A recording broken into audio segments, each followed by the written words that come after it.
Hello and welcome to the Multivariate Statistical Analysis course. In this video we will solve problems from the previous lecture in Excel. So let's start. As we do not have our data stored in a file that is, for example, Excel file or text file, CSV or whatever we can import, we will have to type the data from the first problem. So what is our data? For the first variable, we have 3, 4, 2, 6, 8, 2, 5, and for the second variable, it is 5, 5.5, 4, 7, 10, 5, 7.5. So I already arranged it in a matrix. So this is our matrix X. We can, for example, go here to borders and choose the border that we want, for example, the outside border. So we know that this is our matrix X. This is our variable x1 and our variable x2. How many observations do we have, or items? We have 7. So in this case, we have n is 7, p is 2. Okay. So let's now compute the sample mean, sample standard deviation, and the covariance. The sample mean is sum of all those divided by n. So we can, for example, go sum, and here we have description, adds all the numbers in a range of cells. So we will press tab and select our sample and close the border. So we get 30. Then we need to divide it by n, so 7. We got our sample mean. However, in Excel there is a function that will return average. So we go to average, press tab, and select our sample. This will return the same number as it averages all the numbers that we selected. Let's do the same for our second observations. We can denote this, for example, as xi bar. This is, for example, I. Let's go and compute the variances. One way to compute it is, again, press equal, variance, find the sample variance, press tab, select our sample, enter. But what did we get here? We got the unbiased estimator. So instead, in order to obtain this, we used formula divided by n minus 1. So instead of 7, we used 7 minus 1. So we used 6. How are we going to get the number that we need? So we need the number divided by n in our case. So we need to multiply it by n minus 1, so it cancels, and then we just divide it by our n. In that way we get the sample variance that we need. If we want the sample standard deviation, we can just go st and find st, so this is our sample standard deviation, press tab and select our sample. But this is the sample standard deviation obtained with n-1, so this is not the one we need. So instead we can press equal, go square root of a number that is square root of the variance, we get our, and we get this number. As we can see, this number has a lot of decimals, so we might want to get rid of this. Right click, then we find format cells, go to number, and select the number of decimals that we want, for example 3. So OK. So this is our sample standard deviation and our sample variance. Do the same for the x2. So variance, select this, enter, and square root of this. Again, if you want multiple cells, you can select format, number, 3. So this is our sample. Okay, here we need to multiply it. So star is multiplication and divide it by 7. So if you select, for example, as I selected here, you do not have to type the numbers. And the last but not least, the sample covariance. So go and find S12 equal, then we type covariance, find the one that we need, sample covariance, tab, first array, so our first variable, our second variable, and then we multiply it by 6 and divide it by 7, because again we need the 1 divided by n. So 3.704. We mentioned a couple of times that the covariances are equal, so S12 is equal to S21. We can now check this.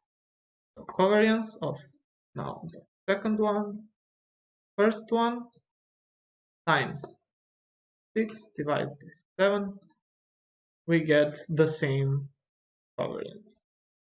Move on to the problem number 2. So we need a new sheet, name. Let's first type in data. It's easier when you have data and you just go and insert it from the data, and you can get it from various CSV or text or similar. Let's return. So our data is 1, 2, 3, 3, 4, 5, 6, 8, 9, 11, 18.95, 19, 20.95, 15.54, 14. Okay. For the next one, I will just import data instead of typing it. So this is first, this is second, and we have our items. So we have 10. In this case, n is 10 is 2. First, we need to create a scatter plot. So how are we going to do it? We select our data. So this is our data. Right click, and we can go to the quick analysis. In that way, our data is already selected, so we do not need to insert it separately. We go to charts and we click scatter. There are multiple things.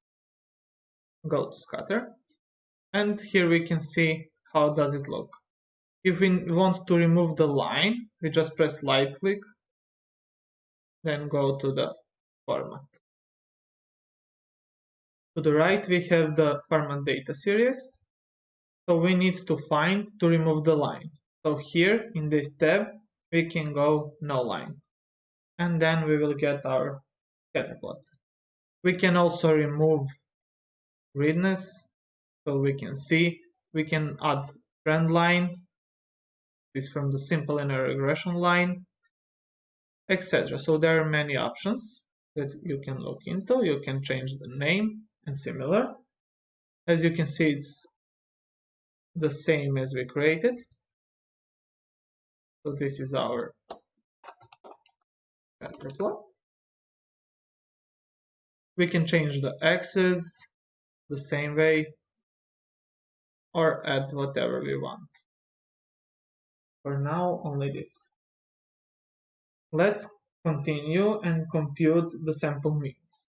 Well, the same way as before, so we have average, which is, so if we want to create multiple averages, we just need to select this one, go to the right bottom and move it. That way we get average for this one as well. So we do not need to type anything. So if we select this column, when we move it to right, automatically it will select this column. Let's go with the variance. So we select, multiply by So we can instead type -1 divided by n. Now we want, if we move like this, everything will move. So instead of this 10, we have this one. So we might want to fix this. So we just go there, click, and press F4. The same we go here. What does this mean? So when we move it, it means that those that we selected will stay fixed. So this number will stay fixed. It will not move. This may be useful. And these that do not have dollar signs will move to the right.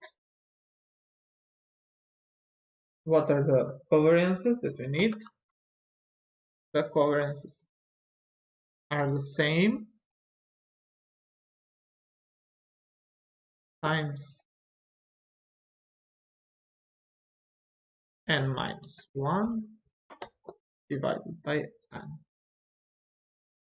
So we get this one, and we know that it has negative correlation because the covariance is negative. So we got minus 0.978.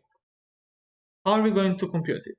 As we had functions here, variance, covariance, we have the correlation coefficient as well. The one that we used here is called Pearson coefficient, so we need to type Pearson, and it will return the Pearson product moment correlation coefficient error. So we go tab, select first one, select second one, and we get exactly what we need. So we can see here that we did not have to divide it by n times divided by n or n times 1 or similar, because it is not sensitive to the transformation. What does it mean? Let's check. So let's first transform this data. Let's transform this variable, for example, with, so the variable times, for example, 4 plus 10. So this is any linear transformation. So we transform 1 into 4 by multiplying with 4 and sum 10.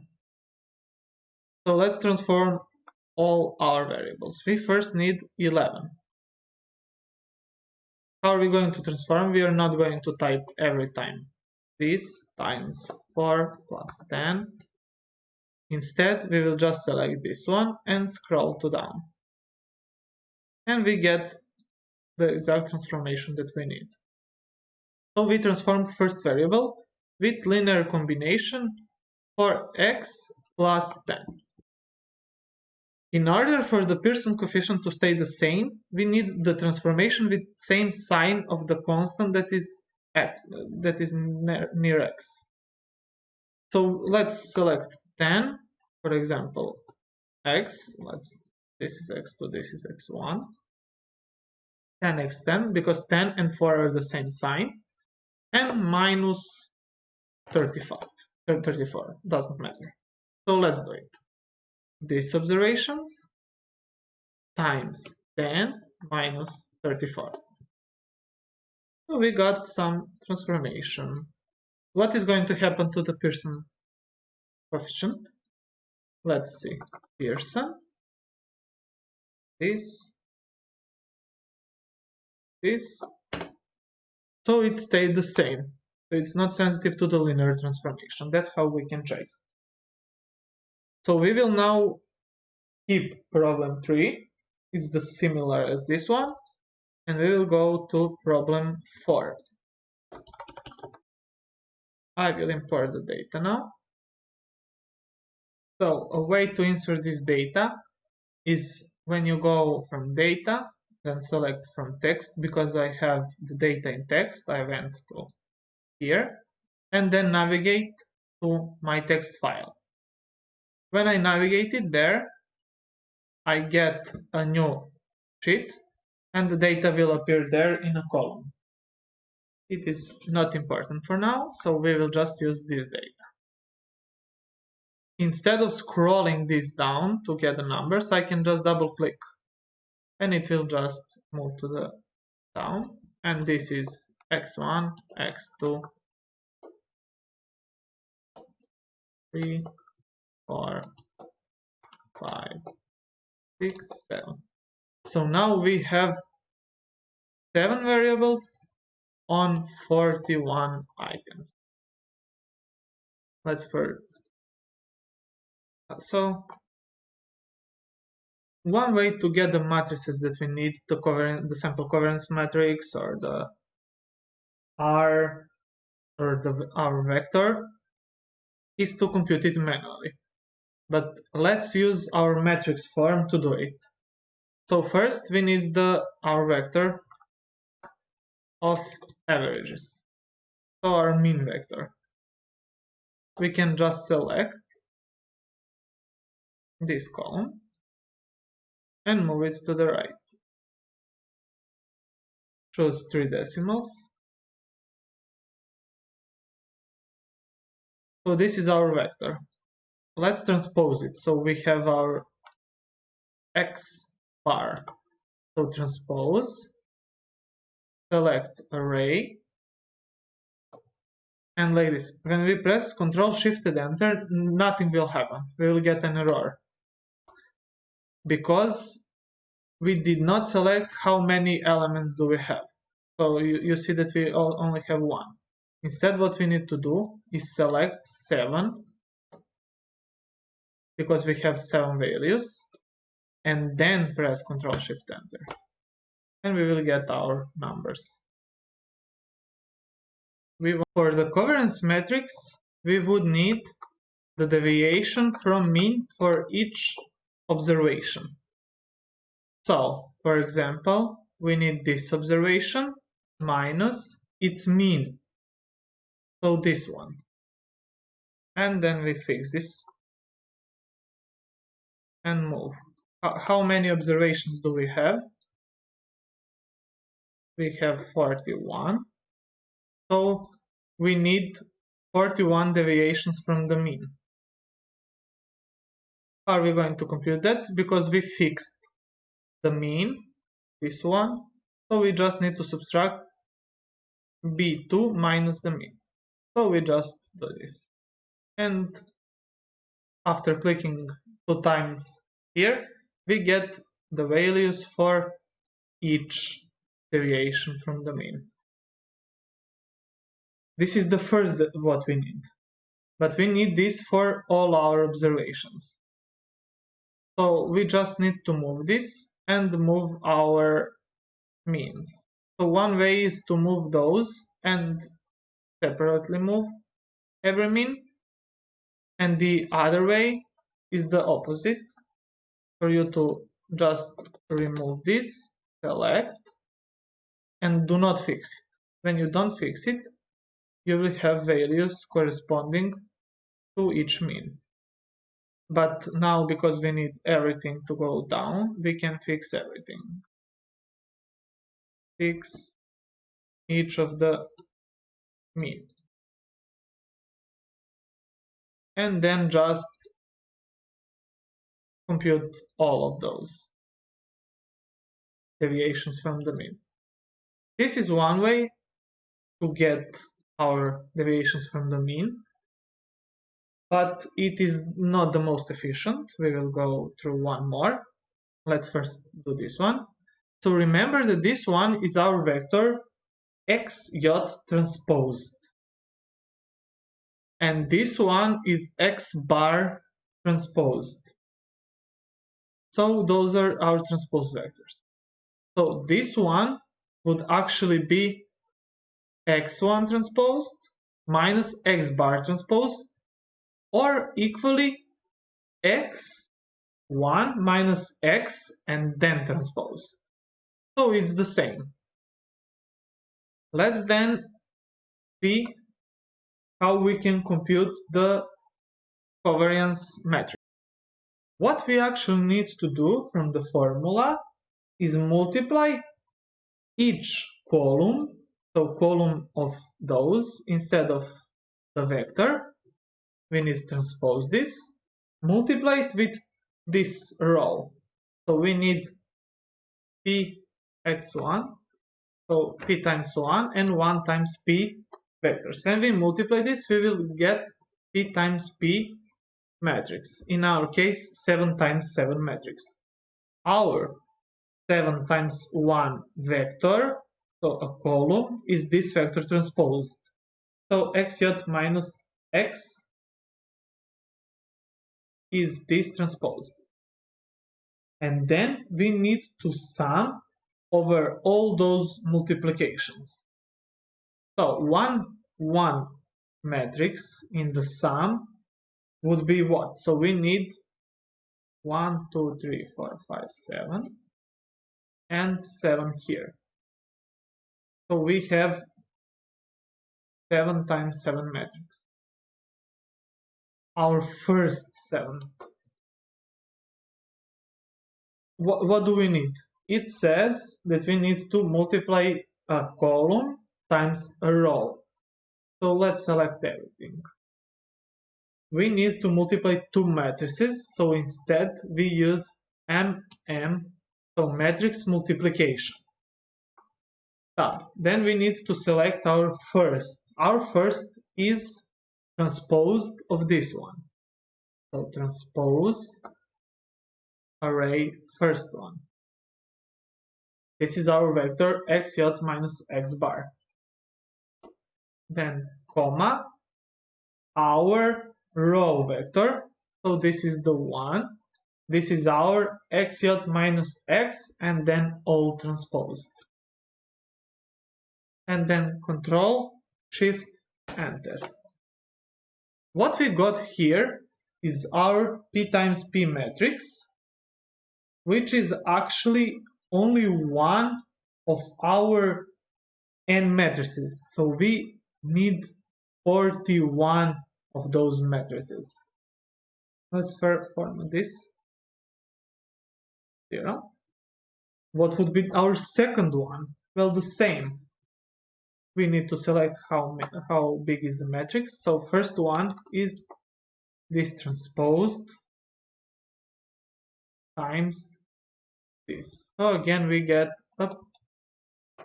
If we want to do this and sum everything, okay, I selected the wrong one.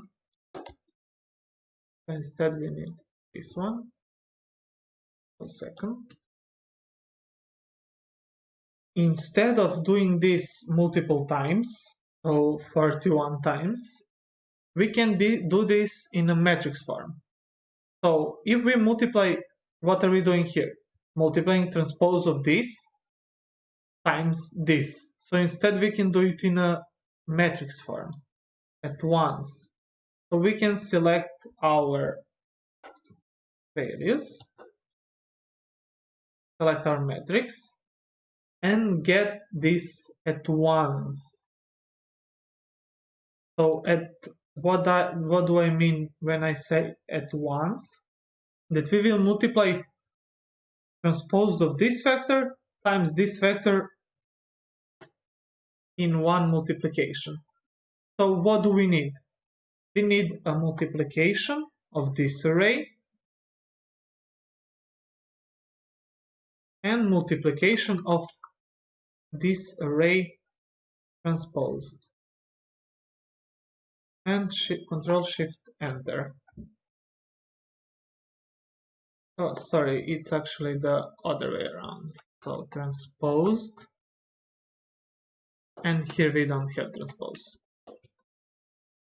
The same way as we did above. So like here. This means that we multiply transpose of this vector with this. So transpose times this one. And what we get here is our sum. But we do not need the sum. We instead need to divide this, in our case, with n minus 1. And our n is 41. So we can just divide by 41. Or 41 minus 1. Okay, instead we would need to go here, select our So we know how much we have of rows, and we will just divide each of those with 40, and we get our sample variances and sample covariances. Instead of computing 41 of those matrices and then find it. Let's check if that is actually correct. So covariance of, say, first one and second one. What do we get? Minus 3 point. So we get this one. Let's move it. Because this is the covariance between first and second one. So instead of doing this complicated computation, I'll just move here.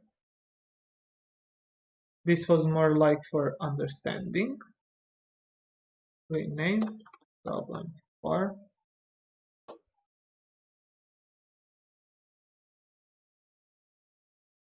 Better, and copy the corresponding data. Okay, so what are we actually going to do? We already have our means.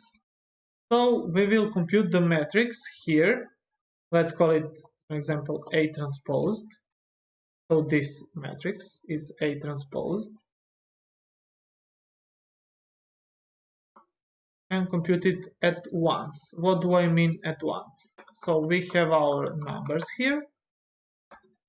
And we have our 41 observations or items. Hey, sorry for interrupting.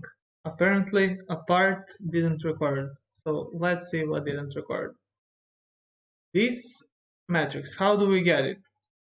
So instead of computing one by one the deviations from the mean, we will compute it at once.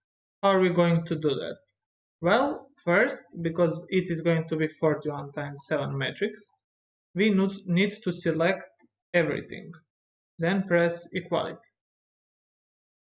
Because our observations are contained in this matrix, we will select this matrix and subtract our transpose vector of means. Somehow, Excel will know which values you want to subtract from which. So Excel will select exactly the observations and the mean that we actually need. Then Ctrl-Shift-Enter. That way we get this matrix A transposed. So this is our matrix of deviations from the mean. So for example 3, 4 is going to be element 88 minus mean of this vector. Next, when we have this matrix, we can actually compute the sample covariance matrix. How are we going to do that? Well, we are going to select a matrix 7 times 7 equal to matrix multiplication, okay, of, so we know that the first one has to be A, so we need to transpose this one. So let's transpose it and then select A transpose, so it is just this matrix. Okay, Ctrl-Shift-Enter, and we get our matrix. However, this matrix, it is not our sample covariance matrix because we need it to be divided by n minus 1, or in this case 41 minus 1, and this is our covariance matrix. Now we will continue with the correlation matrix and how to get it. One way to do it is first find a matrix that contains only the sample standard deviations on the diagonal. So say that we have a matrix that it has, so this is our variance, and we need 1 divided by the variance. So we need the sample standard deviation. Okay, so this is our sample standard deviation, and we need only on diagonal, so we need zeros everywhere else. So let's compute it. So here we have zeros,